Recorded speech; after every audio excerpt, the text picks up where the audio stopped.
तुलसी पूजा क्यों की जाती है, इस विषय पर आधारित एक सुंदर, भावनात्मक और कथा प्रधान कहानी प्रस्तुत है।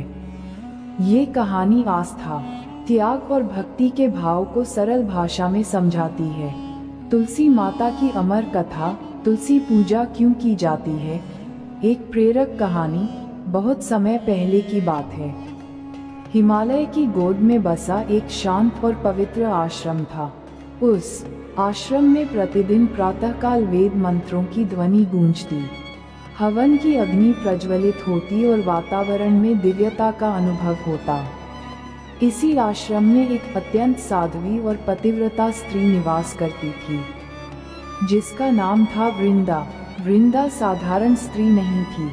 उसके मन में कोई छल नहीं था, कोई लोभ नहीं था। वह अपने पति जलंधर के प्रति पूर्णतः समर्पित थी। कहा जाता था कि वृंदा की पतिव्रता शक्ति इतनी महान थी कि जब तक वह सच्चे मन से अपने पति का स्मरण करती रहती, तब तक जलंधर को कोई देवता भी पराजित नहीं कर सकता था। जलंधर असुर था, परंतु अत्यंत शक्तिशाली। वह देवताओं से युद्ध करता और उन्हें परास्त करता जाता। देवता चिंतित हो उठे। वे समझ गए कि जलंधर की शक्ति का मूल कारण उसकी पत्नी वृंदा की पवित्रता और भक्ति है। जब तक वृंदा का पतिव्रत अडिग है, जलंधर को कोई हरा नहीं सकता। देवता भगवान विष्णु के पास पहुँचे और उनसे सहायता की प्रार्थना की। भगवान विष्णु धर्म की रक्षा के लिए सदा तत्पर रहते हैं। उन्होंने स्थिति को समझा और एक कठिन निर्णय लिया। धर्म की रक्षा के लिए उन्हें वृंदा की परीक्षा लेनी पड़ी। भगवान विष्णु ने जलंधर का रूप धारण किया और वृंदा के सामने प्रकट हुए। वृंदा ने उन्हें अपने पति समझकर आदर पूर्वक स्वागत किया। उस क्षण वृंदा का पतिव्रत भंग हो गया। उसी समय देवताओं ने जलंधर पर आक्रमण किया और उसे पराजित कर दिया। जब वृंदा को सच्चाई का ज्ञान हुआ, तो उसका हृदय टूट गया। उसने स्वयं को ठगा हुआ महसूस किया।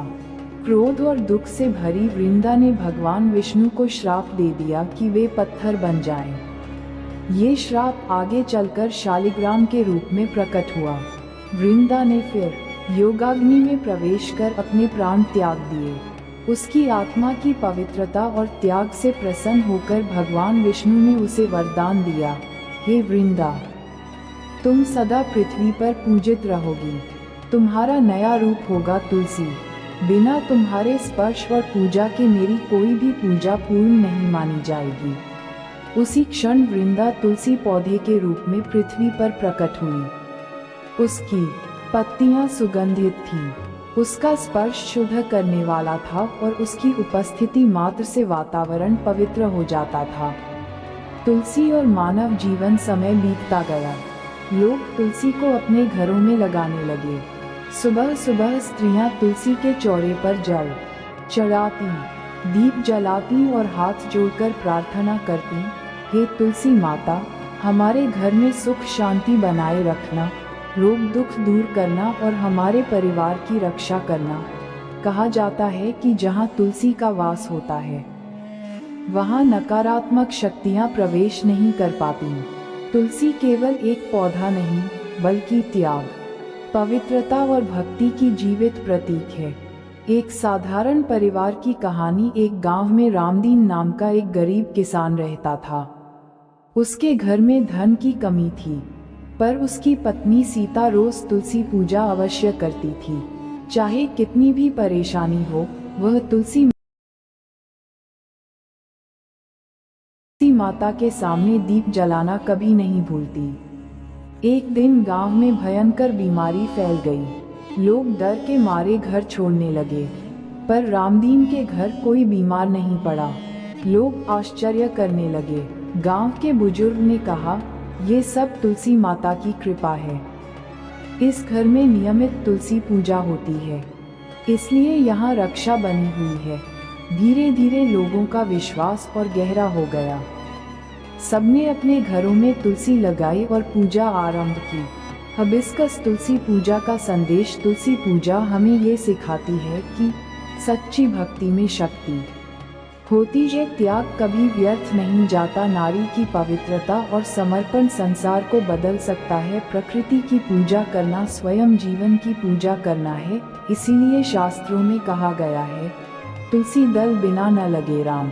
अर्थात भगवान श्री राम की पूजा भी तुलसी के बिना अधूरी मानी जाती है। निष्कर्ष, आज भी भारत के लगभग हर हिंदू घर में तुलसी का पौधा पाया जाता है। वह केवल धार्मिक परंपरा नहीं, बल्कि हमारी संस्कृति, स्वास्थ्य और आस्था का केंद्र है। तुलसी पूजा हमें हर दिन ये याद दिलाती है कि सादगी, श्रद्धा और नियमितता से जीवन में शांति लाई जा सकती है। तुलसी माता की यह अमर कथा हमें सिखाती है कि जहाँ भक्ति है, वहाँ भगवान स्वयं वास करते हैं। यदि आप चाहें तो मैं इसी विषय पर छोटी कहानी, बच्चों के लिए सरल संस्करण या तुलसी पूजा विधि और मंत्रों के साथ भी लिख सकता हूँ। दोस्तों, अगर आपको वीडियो अच्छी लगी हो तो हमारे भक्ति चैनल को सब्सक्राइब करें। मिलते हैं ऐसे अगले वीडियो में, तब तक के लिए धन्यवाद।